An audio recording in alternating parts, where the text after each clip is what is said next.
Howdy folks, welcome back to the channel, welcome back to another episode of the Endsieg mod. Finally, I think it's now time to really start with something serious. And let's say, to start with some gradual difficulty for the, let's say, second row scenarios, I would like to start with the Turning Tide scenario, the July 1943 scenario of Germany. And I've been kind of surprised. So first of all, I never tried this scenario. It's the first time I'm trying this.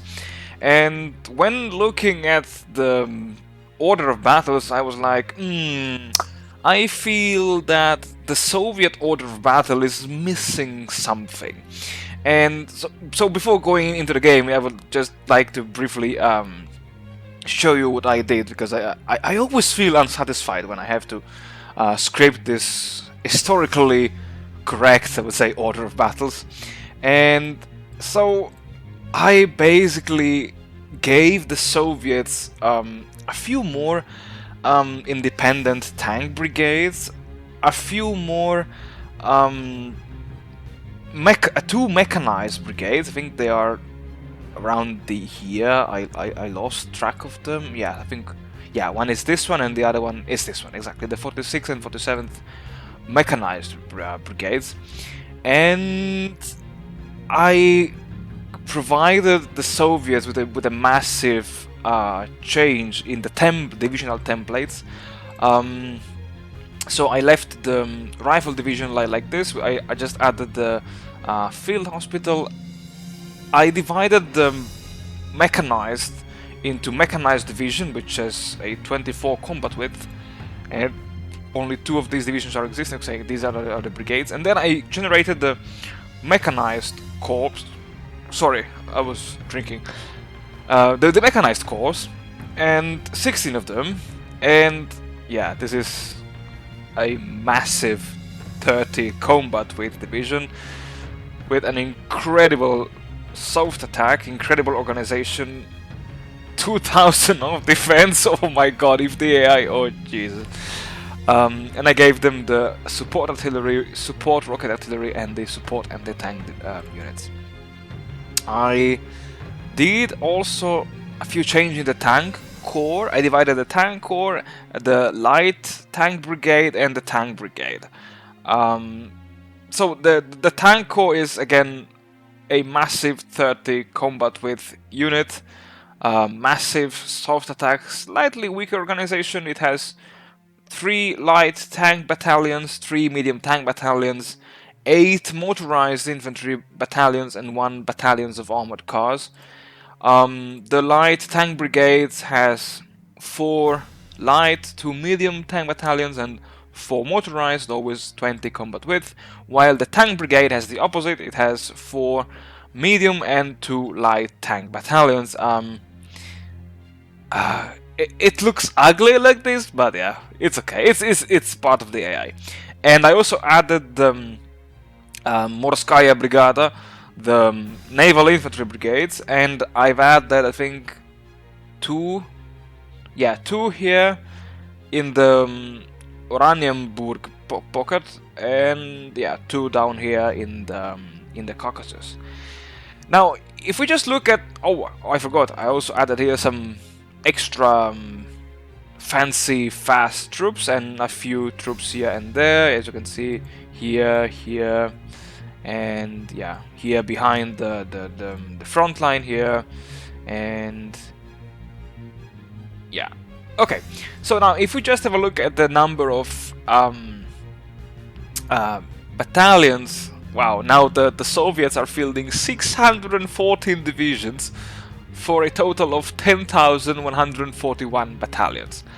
Now just keep in mind this number, because if we now go to the German order of battle, now you will see why I have to stick to the defensive, because I only have 356 divisions for a total of 5,044 battalions. So the Soviets are actually outnumbering me 2 to 1. Or I would say slightly more than 2 to 1. Whew, so this is going to be interesting. Yeah, it's going to be interesting. And to make things more interesting, let's restart the game in Iron Man mode. Okay, Iron Man mode is selected, and let's, as always, strengthen the Soviets. So the good thing is about this is that it also reduces by 50% the supply consumption of the Soviet Union, and I think this will be important because I tried to launch once the scenario with the Soviets, and the troops in the Kursk salient are suffering a tremendous penalty in terms of supply consumption. And since I would like to challenge myself, let's also, let's buff a bit the UK and the USA. So the three big allied nations are now buffed to the maximum. And yeah, let's see.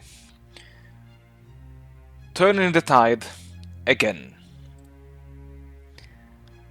Let's see if I will manage to turn the tide again. So yeah, I don't think in this video I will do too much, but oh crap.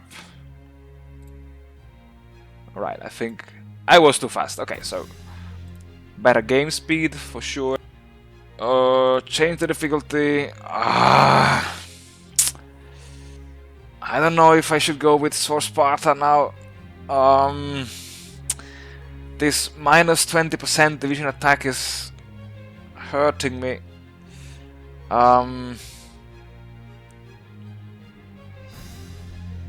Let's do it anyway. I like the challenge. I prefer the real Endsieg, and reinforce rate. I'm reinforced enough already. Oh, sorry, I need to put my phone in quiet mode. Alright, so I think I would say I'm reinforced enough already. And rations, yeah, okay, I prefer the real Endsieg. I'm done. Next page. War exhaustion. Everyone. And let's check something in our government. I think this is way too much. I have... Well, let's go on extensive conscription. Let's see, silent. No, I cannot select him. Right, I'm not anymore in the 1918 scenario. So who can give me some nice political power? Bormann for sure. Ribbentrop, yes, as well. Who else? Nobody. Oh my goodness. Okay, then let's see. Todd. Yes, we will need to build some forts. Speer, no. Even though he did a good job in real life. Himmler. Yes, what is nice. 2% of manpower. Von Ribbentrop, yes, why not? War in industry and captain of industry. Let's see. Who could we choose for the army? I would say army organization, that's for sure. Yeah, army organization. Do we have another one here? Army regrouping, that's interesting.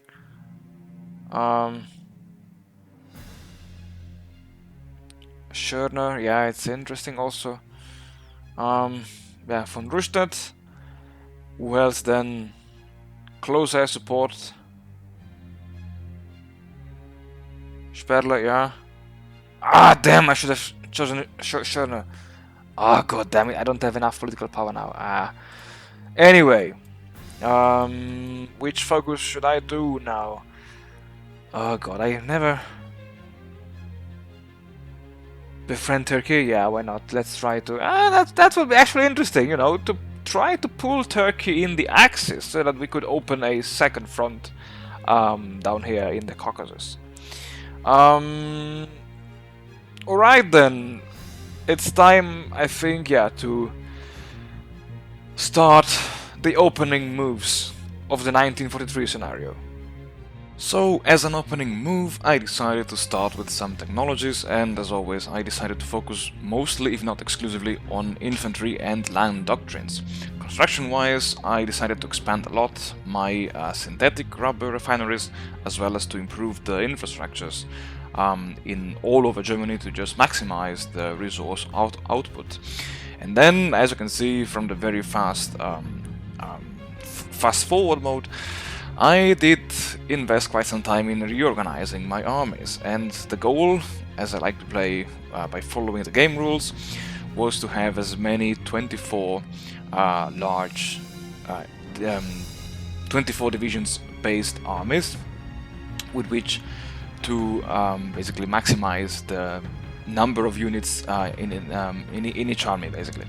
And I also realized I had enough motorized Panzergrenadier and Panzer divisions to set up two large mobile armies that I at the beginning I was fearing I might have used them as fire brigades, and yes, I think you will see soon how good and bad I employed my armor divisions. And I think here I decided to slow it down slightly more just to show you the general strategy of the 1943 scenario. So as I said at the beginning, maybe at the beginning of the last episode, it's not really my intention to fight the Battle of Kursk, considering the enormous amount of divisions that I gave to the Red Army with this historical order of battle. And let's say, the opening move was to launch a counterattack in Sicily. I did not pay too much attention to that, but I think that the Sicilian order, Sicilian region should be kind of revised, because the Allied landed officially on July the 11th, and they did not have the whole Sicily under their control. But I think this has been probably done to allow the Allied to have a solid base on the Italian island. And managing the Air Force, I forgot, I also rearranged a bit the Air Force. I finally gave some names to all of those air wings, and slowly on July 11th, while my 15th Panzergrenadier division was launching a fierce counterattack in Sicily against the Allies, on the Eastern Front, the Great Retreat began. And in most of the cases, I was really surprised to see that my troops could withstand the Soviet horde, especially in the north. I was really scared in the north because of all those huge fortified areas along the Volkhov River. I was afraid that the Soviets could just pin down my divisions and then encircle them afterwards. And in the south, the situation progressed kind of okayish. I was afraid that my mobile units of Guderian's 2nd Panzer Group could have been cut off, but still, despite the relatively slow speed of the Tiger tanks, those troops managed to get evacuated right on time. In the north, again, I always had to play around with the 18th Panzergrenadier Division. I know it because this is the only reserve historically located on the northern front.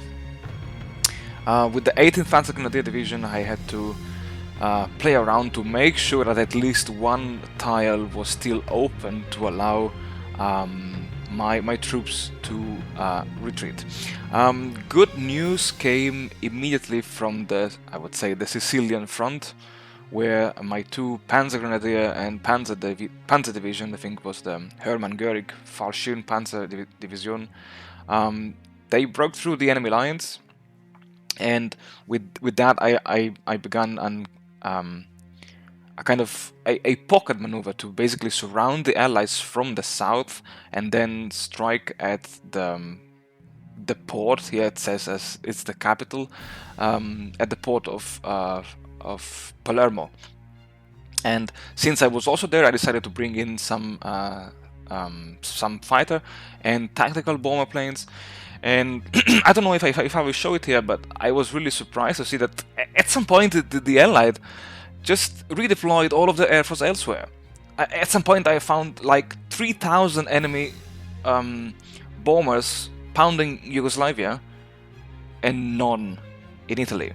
And I was like, okay, this should not be happening like this. But anyway, I mean, I did not exploit this, but the AI gave me a nice gift, basically. And surprisingly, in a matter of, I think it was 13 days, so 2 weeks, the Allied were defeated out of Sicily, and this allowed me to redeploy, I think it was Paul Hauser 1st Panzer Army, again in Russia. Here I was kind of panicking on the Eastern Front because I saw that the situation in the north was kind of deteriorating. The Red Army was advancing at full speed, and I was like, oh shit, I need to do something. And as such, I also brought from the west, because I forgot it, a couple of panzer divisions, as well as from the Bryansk sector a few more tank units. And while I was focused on the northern front, or maybe I would even say distracted by the events of the northern front, I just did not realize that some of my troops, I think 3 or 4 tank divisions, were just remained cut off from the advancing Red Army. And in the 9th Infantry scenario, you want to have as many tank units as possible deployed on the Eastern Front. And I'm now laughing because I was like, holy shit, how could this happen? Luckily, I reacted quickly, and I sent, I think, 3 more tank divisions here, exactly there, and I decided, okay, let's bring those boys out, let's launch a fierce counterattack. Luckily, my Luftwaffe achieved air superiority over the Ukraine, and I think this also helped me a lot in rescuing the Panzer boys. And yeah, with this I was, let's say, much more relieved that I could save all of my troops, and luckily I did not lose not even one single division being overrun by the Red Army. And in the north, I decided to launch a small offensive just to attract as many Soviet divisions as possible on that area. And yeah, the Allied retook the Channel Islands, and yeah, I think that, yeah, with this, let's say these were the opening moves. Thank you very much for watching, and stay tuned for more.